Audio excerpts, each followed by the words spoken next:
Welcome to the Turbocast 400 maintenance and service video. Today I'm going to show you how to maintain and service your Turbocast 400. As you can see, this Turbocast had a busy winter with lots of gritting. I'm going to show you how to clean it first before we work on any of the components inside.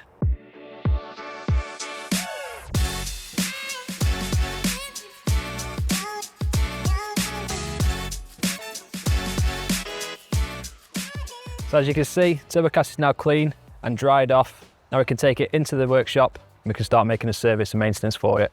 Today we're going to be showing you how you can service your machine to ensure that your machine lasts as long as possible, as well as works as efficiently as possible as well. There are a few areas which we're going to be working on.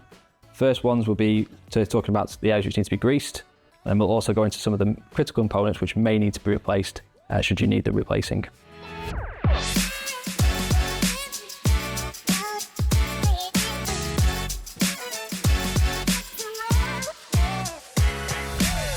On the side of the machine, you'll notice two bearings. These bearings are here to ensure that the axle rotates freely whilst in motion. On the bearings themselves, you'll see a blue cap or a coloured cap. If you take the cap off, you'll then notice the nipple of the bearing. Take your grease applicator gun, push down onto the nipple and apply grease inside the bearing.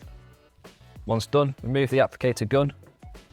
Wipe any excess grease off the nipple, push the cap back on, and ensure that you do both sides of the machine. On the machine, what we also need to do is make sure that we are lubricating any metal and metal components. These are located at the front of the machine for the locking bolts, the side locking handle, and also the adjustment lever handle at the back.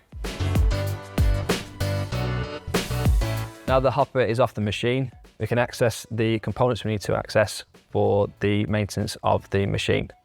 This is done taking a WD-40 or an equivalent. We've got AC-90 here. Any sort of multi-purpose lubricant is good. Ensuring that the handles are compressed in, and then spraying the areas with a good amount of lubricant to ensure no corrosion.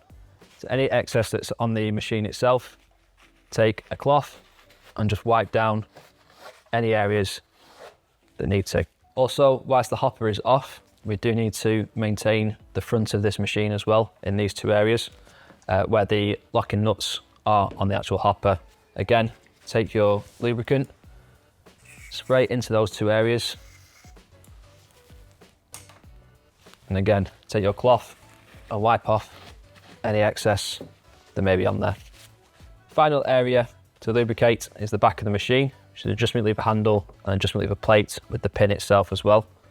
Take your lubricated spray, apply it to the spring of the pin, washer, and then wipe off any excess on the machine. So that is the main maintenance of the machine, which you need to do on a regular basis.